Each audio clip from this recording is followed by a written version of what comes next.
Joel, why don't you tell us about Culdesac and your vision, more importantly, your vision. Yeah, super excited to be here and to be talking with you. I feel like you should be the focus here, given all that you've accomplished. But I'm happy to share more about Culdesac.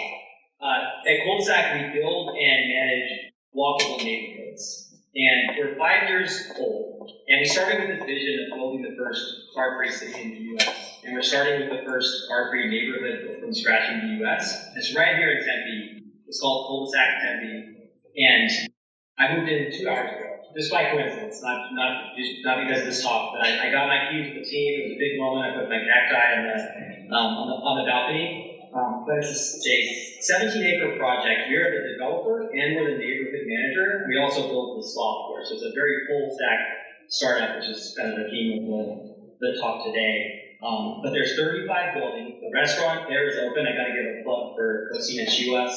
It's fantastic. It's open 5 days a week. Check it out sometime. And then the first residents move in May 1, except for me. And there's a whole series of retail, including a coffee shop, a co-working space, a dog park, a gym, and a grocery store. And the key feature of this neighborhood is that the residents don't have car or parking. And by doing that, it lets us have 55% landscape space and build a neighborhood that's completely different from other apartments and housing that we build in the U.S. Because the reality is that the majority of the U.S. wants to live in a walkable neighborhood, but only 8% do because we stopped building them with the advent of the car. But Culdesac is bringing them back, starting right here in Tempe. So this is welcome, congratulations. Thanks. This is the first neighborhood to open. First of how many? We hope to do many of them, and to do increasingly larger. Do you have a plan like one a year, one every few years? We've got another one in the works right now that's larger than Tempe that we're really excited about. We'll share more on that down the line. But the idea is to build incrementally larger, because when you build larger, you can make more of a great city. Because right now, so much of the city is car dependent, and so you can build a little oasis. But we're our own best neighbors, and so that's why by building larger, it can build an even better community. Right. So your background is in real estate, right? And you just talked about this notion of a full stack. So you're the builder, you're the manager, you also develop the software. Can you tell us a bit about the software and what you mean by multidisciplinary, full stack? Yeah, so my background is, for college, I turned down MIT, where it would have been $150,000 debt to take the Flynn Scholarship, which is this amazing program in Arizona, where they pick 20 kids a year, and you get a full ride plus cash on top. And this was in 2002, right before Michael Crow. In hindsight, I would have gone to ASU, because I think Michael Crow was just amazing work here. ASU has not just become fantastic, it's also catalyzed all these other great things. He was U of A, sorry. And there are a couple things happened from this scholarship. The first is that I met a friend and we pooled our scholarship money together and used that as the seed capital to get into real estate, just learning how to put in the sweat equity, learning how to buy, sell, renovate, and properly manage. We had 60 bedrooms by the time we graduated in college. And the second thing that happened from the scholarship is part of the money was to go abroad. So I grew up in Phoenix, third generation, had an SUV, drove all the time, loved Phoenix. And then I went to places like Budapest and Amsterdam and Tokyo, and I said, wow, there's much better ways to make a city. Places that have great walkability, great transportation, a sense of community, thoughtful architecture, and that launched this passion for cities. So after college, I spent a decade working in transportation with trains and helicopters and buses. And then the friend that I had done the real estate with was starting a company called Opendoor, which launched here, and I joined as part of the founding team and spent 4 years there. That's a whole story for another day. Happy to go into that at the happy hour. But then at Opendoor is when we saw all this demand for walkable neighborhoods, and that's why we started Culdesac. I have answered your question. So we take a full stack approach because every 10 years or so, there's a hype cycle for smart city technology. We're probably 5 years before another one. But there's been a lot of high-profile failures with smart city technology. I mean, obviously, we know that our cities should have a lot more technology, and I think it could work much more effectively rather than paper everywhere and inefficient processes. But we've seen Google fail at this, we've seen Amazon fail at this, we've seen Cisco Systems exit their smart city program. And the reason is because of the difficulties of selling those technologies and integrating. Instead, we take this full stack approach, and instead of spending our time on sales and integration, we spend it on design, and we can build a great system that makes all the aspects of life what they did. And how does the software play into, and I have a ton of questions now, by the way, that are not on the question list that I showed you, but how does the software fit into that? Do residents use the software? Do you use the software for logistics and management? Because it sounds like that's proprietary, part of the model. Yeah. So we call it an operating system for cities. It's a mixture of software and operations to make all the aspects of life seamless. And that goes not just for residents, for doing things as simple as paying rent or coordinating different things, but also on the operations side for making things move effectively. Okay. And how many co-founders do you have? One. Just the one. Okay, tell me about your my college roommate. So the Opendoor CEO was my college roommate, and then my current co-founder was also my college roommate. It's been a great source of co-founders for me. So at the same time, it won't be really an issue. It comes with the benefit of trust and a whole bunch of things like that. So we had been talking about this in college. It was kind of a pipe dream. Like, hey, let's build a city and let's buy farmland and make a train line, and now it's commutable. And this is how we built, the Upper East Side of New York, and that business model of real estate and transportation just goes back hundreds of years, but we've largely lost sight of it in the U.S.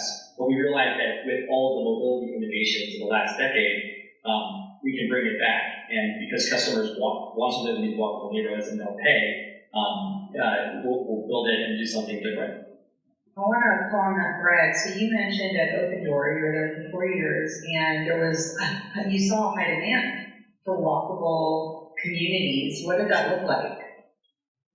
Yeah, so people don't always call it by name. The most common phrase is actually cute. And you ask them to say what they're interested in. They say they want to be near a coffee shop, and they want to know their neighbors and have thoughtful architecture. So they don't always say they want to live in a walkable neighborhood, but you have to deduce it. But then the areas that are walkable, one of the ways to call it is the missing middle, the prices just go up. And there are pockets of missing middle even here in Phoenix. But when we saw how well those homes were doing, that was the light bulb we went off. Tell us about the moment when the light bulbs went on. Realizing that the last thing that I did at Opendoor was like during some hyperscales was like hiring a ton of people and putting in processes after doing some other things before that, and was working closely with the sales teams and was personally talking with customers.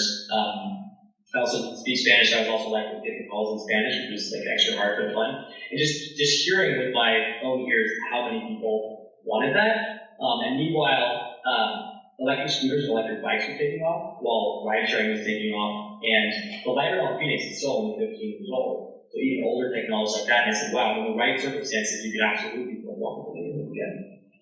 So you have this pipe dream with your college roommate down in Tucson, bear down, and then you have this epiphany at Opendoor. And at what point did you say, yeah, we're going to go for it? And then what did the next step look like?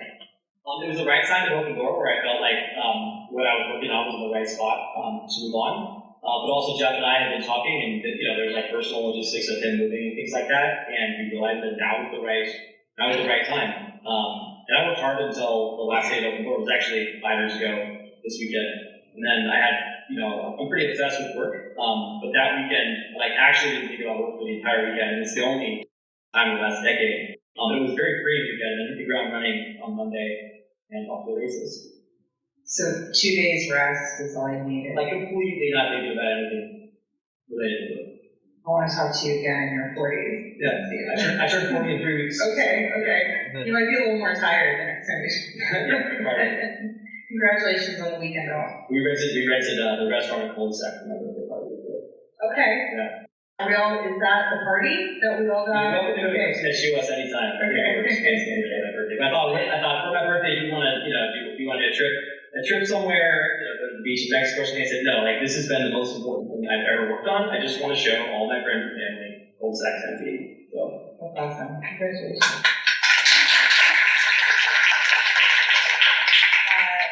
Okay, so with your background in real estate, you have these co-founders with other disciplines, but also in real estate, but you've got this software component, you've got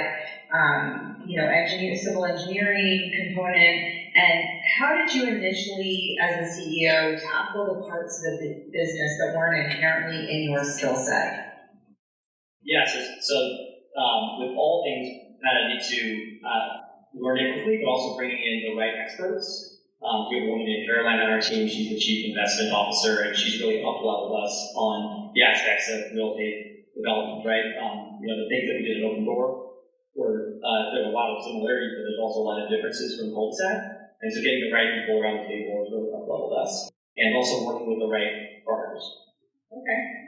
And along that, tell us about, 5 years, a lot of growing pains, obviously, I assume a lot of growing pains. Always. Tell us about a recent one, maybe in the last year, where the experience you had from that challenge made you feel stuck, or maybe that the business actually wouldn't pan out, and how you worked through that.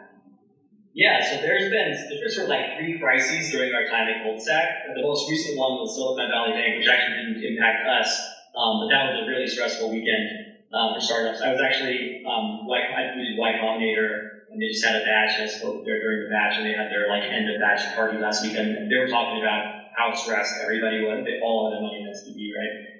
And they were on the call fighting and stuff, and they figured that out. But the first crisis was COVID, which everybody knows a lot about that. But the second was the supply chain. And for us, that was the worst and the most challenging of all, where things that used to be very simple. Like our general contractor, they've done several large projects at a time for decades. And then we never had to order electrical panels ahead of time. But all of a sudden, it became a real crisis. So one moment in particular around coming up with scrappy solutions was we had these pipes. We had 6 of them, right? They weren't even that expensive. But the normal supplier in Phoenix didn't have them. So it turns out that they're sold out in the whole state. Turns out they're sold out into all of the states nearby. So at this point, we're just scrambling and figuring out how are we going to get those. We found them in upstate Washington. And we flew there on commercial airlines, just as passengers, brought a bunch of tech luggage, got these pipes, checked them in, picked them up at Sky Harbor, got the pipes, no delay from that. But the supply chain created a lot of scenarios like that. And did you have delays because of the supply chain issues? Yeah, so electrical panels were the most painful part. So the average multifamily project in Phoenix got something like a 10-month delay because of electrical panels. And for us, it was 6. It was kind of silver lining, we only had 6. Because that 6 was still really painful. But it was also an accomplishment that it wasn't as bad as it was for others. You said the 6 was really painful. What do you mean? Having to wait, or? Yeah, pushing off when the opening is quite painful, and when it's out of your hands, it's just about moving towards not letting anything else happen. So let's pull on that thread a little bit. What's your advice for everyone here on when you experience delay, which every startup does? In this case, you get a finite time, a 6-month delay. How did you use that time? So we use the time to make the other processes work really well, and let us be that much more polished. Let us work on our future projects that much more. Can you give an example? An example is just that freed up some of the capacity to go work on the next project that we'll talk about more down the line. So, would you be as far along on that next project if you didn't have that surprise 6 months from the delay? Probably not. Yeah. So silver lining. Yeah, good. Is your business plan going according to the original plan? It's different. There's some things that are better and some things that are worse. So at the beginning, we set out to be 5 acres, and we ended up doing 17 acres. The project turned out even larger and better, but it also took longer. It probably lost 2 years between COVID and the supply chain. So in that sense, it's very different, but it's not radically different. Our business plan is relatively straightforward. The challenges are how good can it be and how well can we execute it. It's built the first concrete neighborhood built from scratch in the U.S.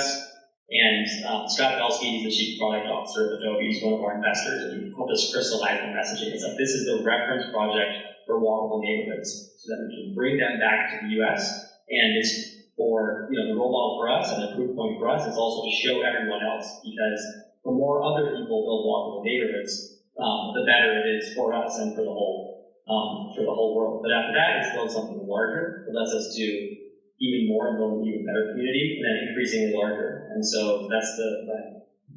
And who lives in a Culdesac community? As of today, me. The first residents move in May 1st, but I mean, it's for everybody, right? Also, even if we wanted to like handpick people, that's just not how it works because of FHA. We think that more than half the people in the U.S. want to live in a walkable neighborhood, and that goes across all different locations, all different climates, all different ages. And so we just need to build as much as possible. What do you look for in an ideal location to build a Culdesac community? So you need to have job growth because if you're adding supply to a market, the market needs to be able to absorb it. And you also want forward-looking leadership. So Tempe has been fantastic. So they had to pass new legislation to let us build car-free, and they took a risk on us in that sense. And so it's wonderful that the project is so well received, so that they get to see as the visionary leaders that they are for taking that risk. So civic alignment is a big part of this too, and you knew that from the beginning. Yeah, it's I know other folks who had projects they got delayed just purely from approvals in a way that was just really painful. And being able to move quickly is so important for building quality. It sounds like you preempted that, like you knew that was coming. Choosing where to go is the most important thing. How did you do that? So first we did the math and looked at census, just crunching the data on what it's like to live car-free. We know people spend average car payments like $800 a month, and a lot of people that just use Lyft or Uber for a couple trips, they only think of it when they want to go to the airport where they'd have to pay for parking, or if they want to drink at a restaurant or something. But that only removes that marginal cost, gas and whatever. You actually only get that huge savings when you go full turkey. So we did the math on what census tracts in the U.S. could people live car-free if we built the right thing and save money at that. And so that alone severely restricts how many places we could go. And then we said what places have the job growth and what places have the right leadership that would allow it to happen. And that location, that set of things is relatively limited. And we did a tour around the country. And you also have to find the right site that's available. We fell in love with the site in Tempe. And obviously, you're not going to say where your next build is yet. Maybe the next sort of route. Are you planning on growing more in Arizona, or is the goal to expand nationally right out of the gate? Well, this is something that people want everywhere, and so there's benefits to working more in Arizona because we know the market more. You use some of the same construction teams and such. But there's also benefits to going elsewhere because then we can prove that it can work in other locations. So both are. What industry are you in? Are you in the real estate industry? Are you a tech company? Are you a... Yeah, all of that. We're a real estate developer, we're a neighborhood manager, we're a technology company. It's a full stack startup where we're building this neighborhood because that gives us the ability to design something amazing. Keith Roy, one of our investors, he described the full stack startup as you make an amazing movie and then you sell tickets. I think that's a new term for a lot. Show of hands, who's heard of a full stack company like this before? You have one taker. That was the theme of my talk 3 years ago. And after that talk, one of our software engineers came up and introduced herself to me, and now she's like a star. And so that I will forever just be indebted to Startup Week because of that. So come say hi to us. We also have James on my team over there in the yellow, and then there's a whole bunch of us at the happy hour. I hope you can make it. Well, I'm not laying off the hook quite yet, Brian. Tell me about your most creative, unexpected solution that your team came up with to a complex problem. The flying to Washington for pipes is interesting. Yeah. Give me something else. So we do a weekly market on Thursdays called Little Playa, and there's local vendors. And 1 week, for a variety of reasons, a bunch of vendors had to cancel. So we were struggling for vendors. And so we had 3 people on the team just make up a business, at 3 p.m. on Thursday. And one of them was selling photography. There were a couple other ones of arts and crafts or experiences. And they're just super scrappy. And it ended up being just really fun. Someone made lemonade. And it actually created a great environment. And so it was just a fun creative solution. So you're rounding year 5. Does the team still have those scrappy creative moments, or are they starting to dissipate now that you're growing? As you get more mature, a lot of, some places scrappy isn't always, scrappy has downsides, right? In the business that we have, lots of things are regulated and lots of processes need to be really tight. And so, it's good to have a healthy mix, and also so the word that I like to use now is resourceful. So you like to use that word now? I think resourceful is something that applies under all circumstances, and I think that that's something that always makes a lot of sense. Okay. And how many employees do you have now? We're at 40. 40, okay. So you're scaling, and what sort of growing pains is your team experiencing that kind of have you like, I don't want to deal with that. Like I'm a startup person. Yeah, I would say when the project got pushed back, that was definitely the most painful. All right. Oh, that's disappeared. I want to do a rapid fire with you. How are we on time, Katie? Okay, we're going to do rapid fire, and then anything else you want to talk about, and then we'll open it up to questions. Okay, 3 words to describe Culdesac culture. Resourceful, multidisciplinary, and rule zero. And what? We call it rule zero, which is like learn what's worked well in the past and what hasn't, and get the lessons from that and apply that. Can you give us an example? So a lot of things in cities have been very successful, and a lot of things have failed, and we want to learn from them. So as one example, when Amazon announced that they were going to New York for HQ2, like I worked in New York, I worked for the New York City subway for a bit, and New York is one of the hardest places to get things done. It takes a monumental effort. So, like the CEO that I came in under started in 2009, his number one goal was to get rid of the Metro card, and it's still not done. So Amazon announces that they're going to New York, and they're like, we got the governor and the mayor to sign off on this press release, which is a heroic task, right? Getting those two to agree because they have very different incentives. But I'm like, that's not how this works, right? There's so many local things that need to have input into the council, and I think that they're in for some pain, and then end up canceling HQ2. So how tie that back to the rule zero? So it's making sure that you counsel the right stakeholders. Okay. That's one example of rule zero. And also seeing things that work really well. Can you give an example of something that worked really well that you kept a client, you're like, that thing, we're going to apply that again and again? Yeah, so an example, saying in New York, so the Upper East Side, the way it was developed is, so Manhattan was a huge job center, but it was lower Manhattan. And it was some of the densest places in human history. But in northern Manhattan, it wasn't commutable. So the Upper East Side was farmland. And entrepreneurial real estate developers bought farmland, financed the train line to the job center, and all of a sudden this land was commutable. And so that made the housing much more valuable. And that mix of real estate and transportation is what drove those neighborhoods to be profitable. Love that. Okay, this was supposed to be rapid fire. Of the following things, what's contributed to the most to getting Culdesac to where it is today? You can rank them if you want. 3 things: team, grit, and capital. These are really just those 3. I would say that that's probably the right order. Oh yeah? Yeah, the team's the most important by far. And then grit, and then capital. Mm-hmm. And how much is Culdesac raised? So we raised $48 million on the venture side, and then Culdesac got me the $200 million real estate project. Awesome. Dogs in the office, yes or no? No. Oh. I know, I have a dog, it's so painful. You know, you can change that rule, you're the CEO. Yeah, although somebody's allergic, and I don't even know who they are. That's part of having good HR policies. I shouldn't know because I don't want to be biased, you know. Yeah. So, but that was painful. I love my dog, but I also rented this part of the solution to that is that our office is right over there, and I rented an apartment like literally 100 feet door to door, but my dog was still there. And then some people on our team also dropped their dog off with my dog. So it's like doggy daycare. Kind of, yeah. Okay. Any plans for human daycare? We don't have plans for human daycare.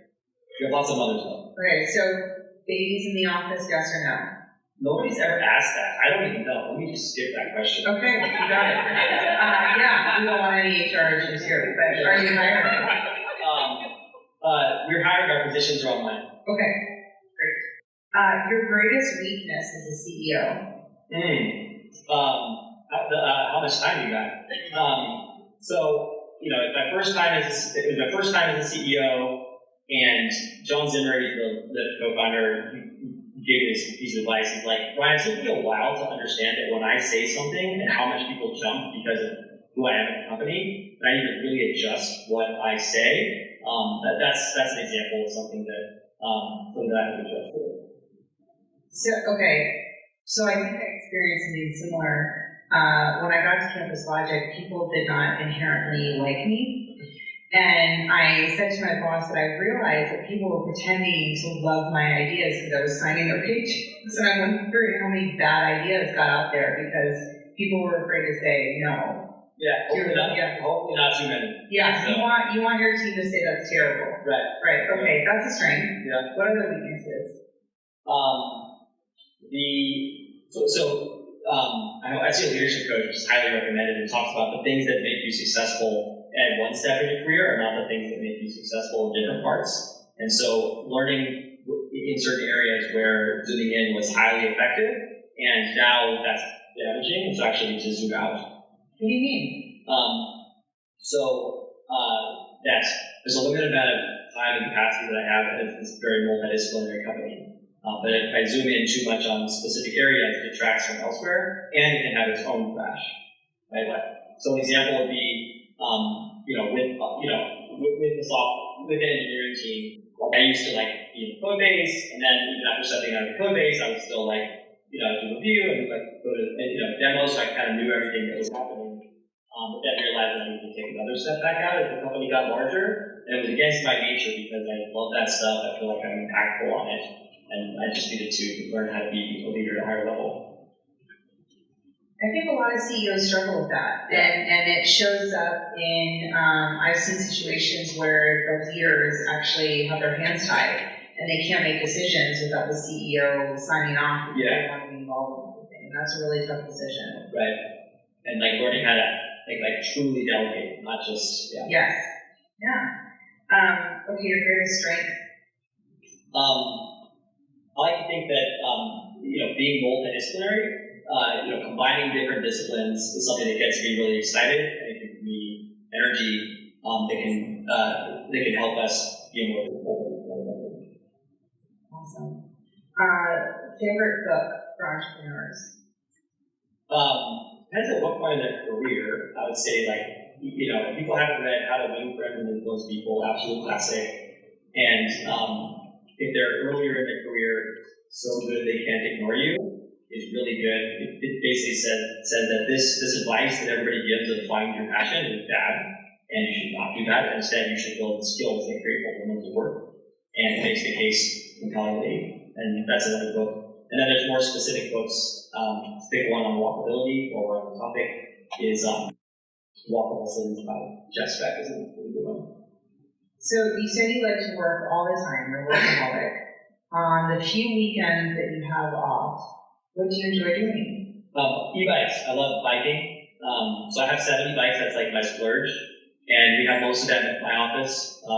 Like I said, I moved it today, so I'll move a bunch of them to Culdesac. And going on group rides with people and just going places like that. Because spreading the word on e-bikes, that's the technology that is going to be catalytic to letting us build walkable neighborhoods. Can I give a shout out to another startup? Yes, of course. So similarly, one that this isn't the software business, but has anybody heard of Electric? Yes. Electric, so they're maybe the best startup in Arizona. And it's this amazing story.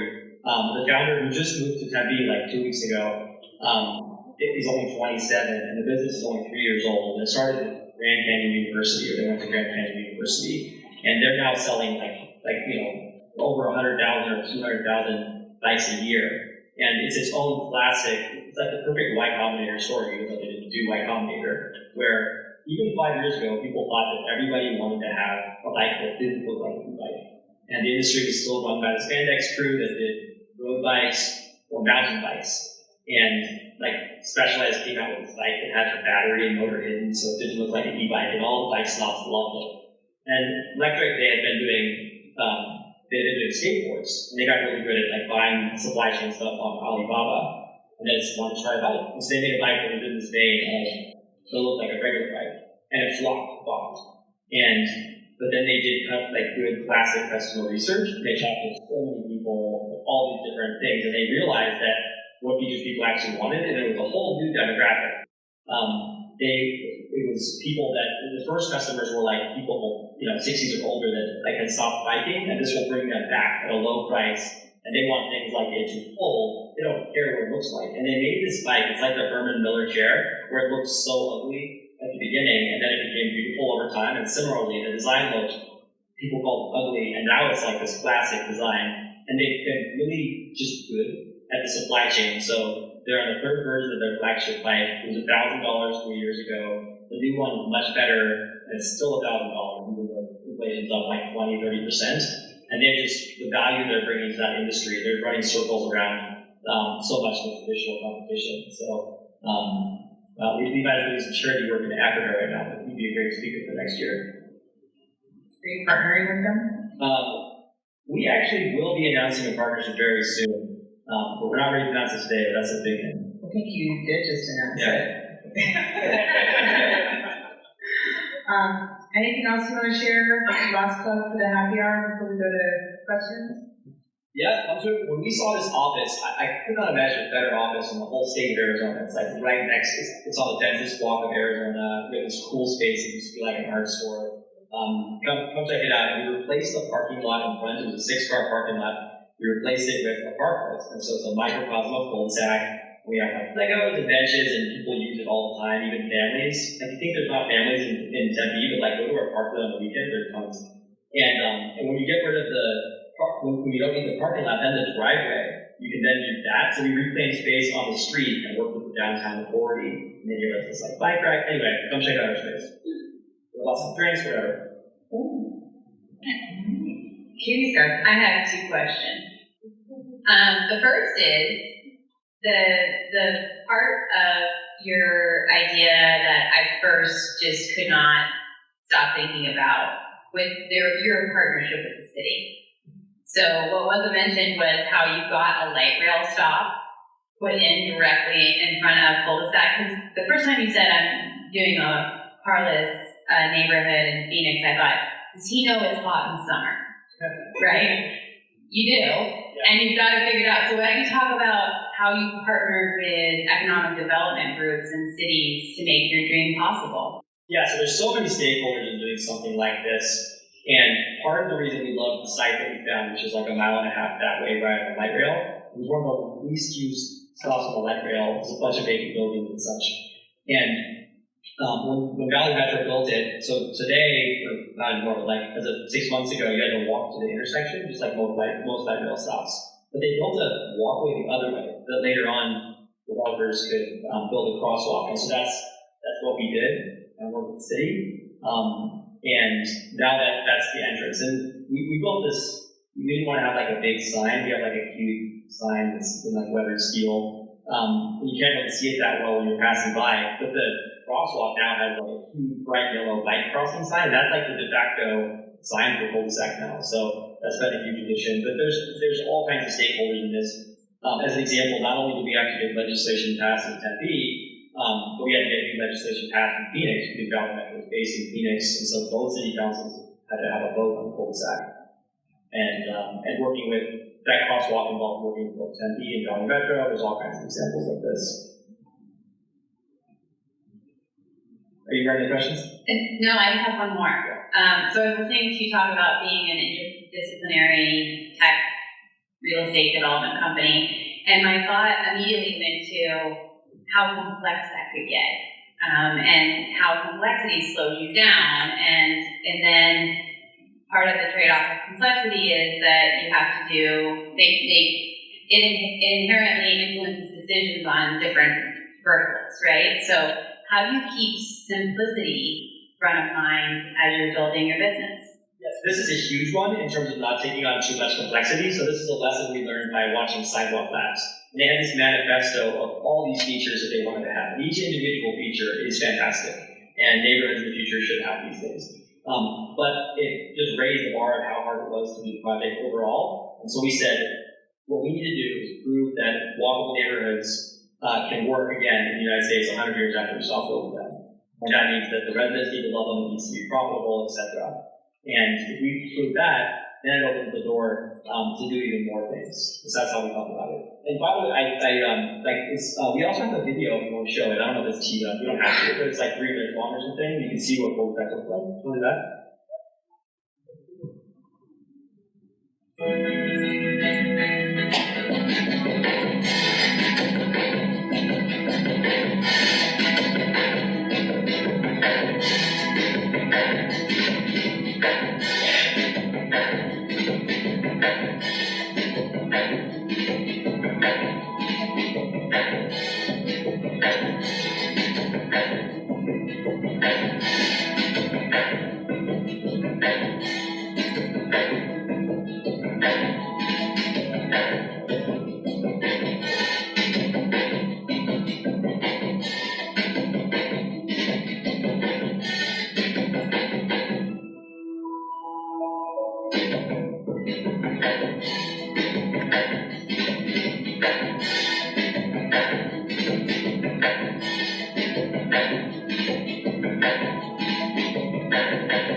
Cool. How many jobs did you create when you making that? Oh gosh, I'm not sure the exact number, but it's a lot. I mean, just the construction site has like over 100 people. It's insane. Yeah, it's a lot. It's got a big multiplier there. Yeah.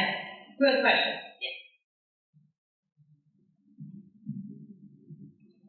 Yeah. First of all, I want to commend you because I think it's so badass what y'all are doing.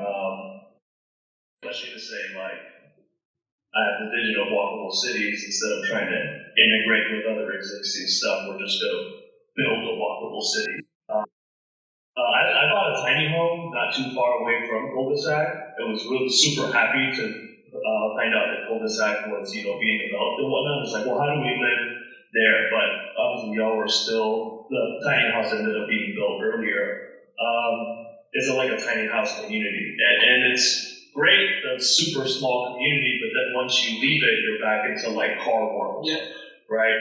And so how does Culdesac plan on kind of integrating with the other neighborhoods around it to, help make all of 10 be more walkable?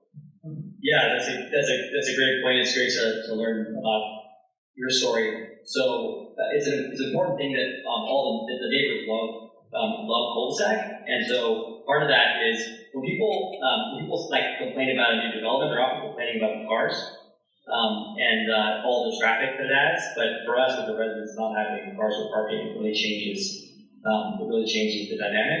And also, so many new projects are just gated communities, right, where it's like very unwelcoming and very hostile to pedestrians and bikers. The projects near Culdesac like only have bike parking, and then also we add great retail, so we have the restaurant, all these things that the neighbors really love, and it adds something to the community. And so if we're doing that, now we have cities from all over the country that are asking us to come to their city and do the kind of project that they want. Questions?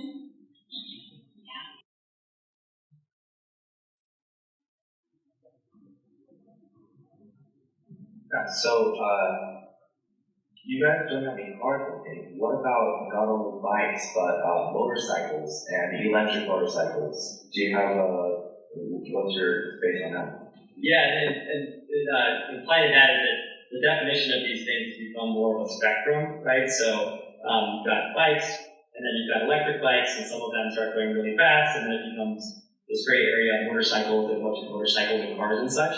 And so, the exact line will change as there's all these new bikes and things like that. But the simplest one is that class 1, 2, and 3 e-bikes are all the kind of things that are fine.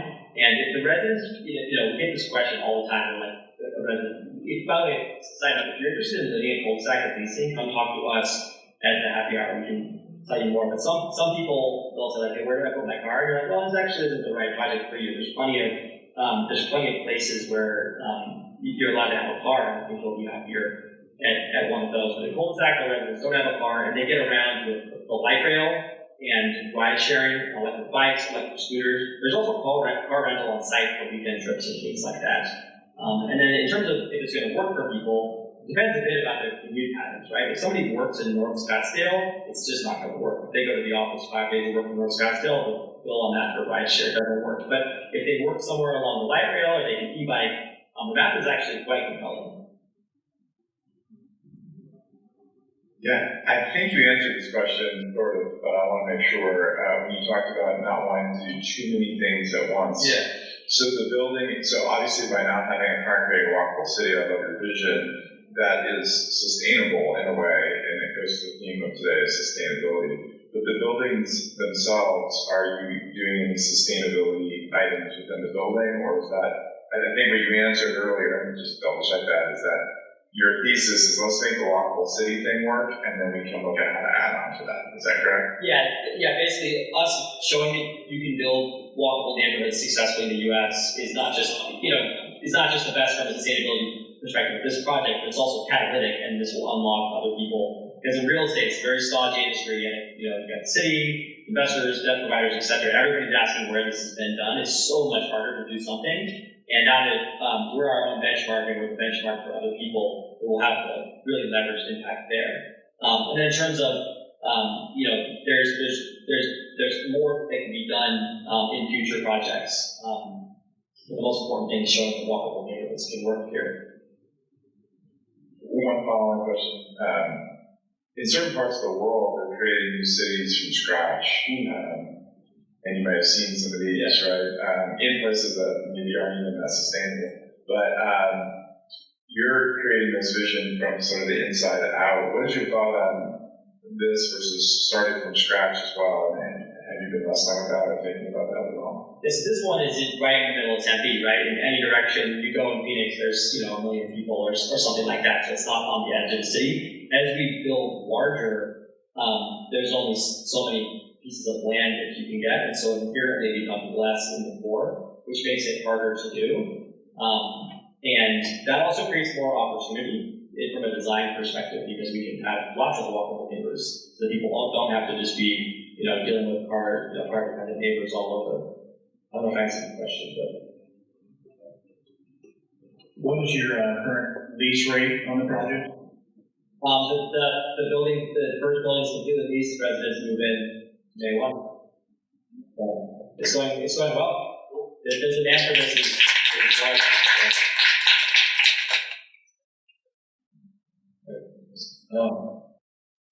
Okay, next. So building a community from scratch is a daunting task, especially if you want to make it appealing. Have you ever considered looking at an existing area that's maybe dilapidated and slowly evolving towards the stage you would want it to be? Yeah, it's something that we've thought about. For Culdesac Tempe, we wanted to show the world how you can build a new walkable neighborhood in the 2020s. And that's the most important thing. In terms of how many things can be retrofit, it's hard for a number of reasons, probably beyond the scope of this, but building from scratch lets us think from first principles what works. A lot of, when our architects started, it's called a charrette, to get all the multidisciplines in a room to get creative for a day. And someone said, this is the most exciting project I've worked on in like 28 years. And I asked her why. She said, because normally at the beginning of these things, you say how it's going to be parked. And so from the beginning, it severely restricts the design. So the kind of design that you can do when you're not just building for cars are very different. Yeah, this is kind of like a personal question, because I'm literally in the process right now of doing something like this myself. I was working on, well, I've been out of the country, living in places where you don't have a car, the quality of life, and commute all over the world, and the quality of life is amazing. And coming back to the States, I feel like I'm just like in major culture shock. So anyways, we're looking at, about a year ago, I was working on a bunch of eco-villages, and this concept But as the visionary and the CEO, and you're about to launch the project in your mind, and then once you get into that creative process, your brain is just like, oh, I can do this, I can do this, I can do this, I can do this. When you decided to go ahead and implement it, when your brain is like so far into la-la land, when you were taking that next step, like that first step moving forward, like, what did that look like for you? Like, what did that look like for you when you were ready? It's like, okay, you're finally ready to sell the vision to people who couldn't really wrap their head around something as amazing as this, and then taking that next step and selling it to somebody. Like, what was that process for you? Yeah, so there's, to your point, like traveling and seeing these other countries that are walkable were just light bulb moments for me, having grown up in Phoenix. And you have not just one idea, there's many different things that you think about with different features. And it's like bringing the simplicity out of the complexity around, what is the most essential part and making that happen. And it involves saying no to lots of things, right? But then saying what's the part that's necessary and can work. And then once we have that, then we can go talk to people about that. And you actually get more creativity on the other side too. So going a little bit towards that direction of that question, and based on the complexity on how this could be built, have you ever think of working on this internationally, like Mexico or any other countries that we have big communities there, and this could be a very good fit? Yeah, the demand is worldwide, and also Mexico City already is maybe parts of it are maybe the best examples of walkable neighborhoods in North America. This is a more personal answer, but I went to like 60 countries in my 20s and worked in a handful, and was really interested in international things and learning languages. And then I was working in Ethiopia, and I realized that the only place for me to work in the world is the U.S. Because there's just so many advantages to doing that, and so much impact and familiarity, that trying to work anywhere else, and really the things that will be the most impactful, I think, will be the folks that have the most local context there, for a bunch of reasons.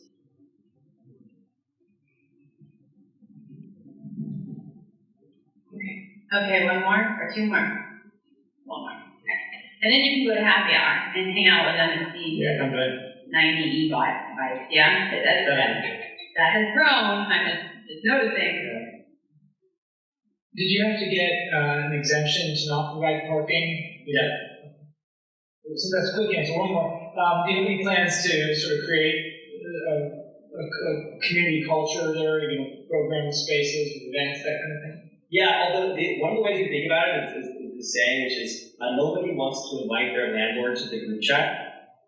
And so we want to make sure that we're humble about how much we can influence it. And also, it's not top down, it's a very